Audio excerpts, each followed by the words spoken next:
ఏం చేస్తున్నారు? మా పొలంలో మొలకలు వచ్చాయి. ఏనా అంత డల్గా ఉన్నారు? లాల కావాలా? ఎండ ఎక్కువ అయిపోయింది కదా, బాధపడుతుంది.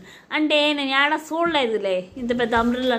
మనుషులకైతే అంబ్రెల్లాలు వాడతాము బయట పోయినప్పుడు. ఎందుకే మీరు 24 గంటలు బయట ఉంటారు కదా పొలాల్లో చేనుల్లో. అట్లాంటిది మీకు నేను అంబ్రెల్లా పెట్టాలంటే ఏడని తెచ్చేదా? ఏడ చూడకూడలే ఎంత పెద్ద అంబ్రెల్లానే. సరే నీళ్ళు అయితే పట్టేసాను లేబో. ఇంకా కావాలంటే మీకు సేంద్రియ ఎరువులతో వేసా బాగా కడుపు నిండా పెడతా ఫుడ్ లాగా.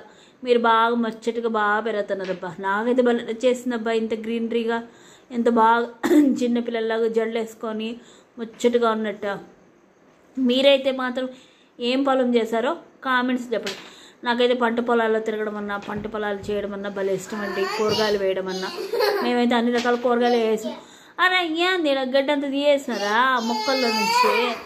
ఎందుకంటే మనము గడ్డి పెరిగే కొద్దికి మొక్కలకి మంచి సేంద్రియ ఎరువులది రసాయనాలు అవన్నీ ఏమి పట్టవు కదండి. అందుకని మధ్యలో ఉండే గడ్డంతా తీయాల్సి. అవునులే, మంచి మంచి మనిషిలో ఉండే చెడ్డతనం తీసేటప్పుడే కోపం వచ్చేస్తుంది. అట్లాంటిది మొక్కల్లో ఉండే ఇంత గడ్డి తీయేసి మీకు కోపాలు రావా? తప్పు మీది కాదులే, మాదే తప్పు. మనుషుల్ని పెట్టి మరి గడ్డి తీపిచ్చినాము, తవ్విచ్చినాము. తవ్వినప్పుడు మీకు బాధ ఉంటుంది, మీకు తగులుంటాయి కాళ్ళకో చేతులకో. బాధపడద్దునండి. కాళ్ళు చేతులు అంటే మనుషులకు కాదులే, వేర్లకి కదా. రేపు నీళ్ళు పెడతాంలే. ఈరోజైతే తవ్వినాము, రేపు నీళ్ళు పట్టమా? మీరు సబ్స్క్రైబ్ చేసుకోవచ్చు కదా ప్లీజ్.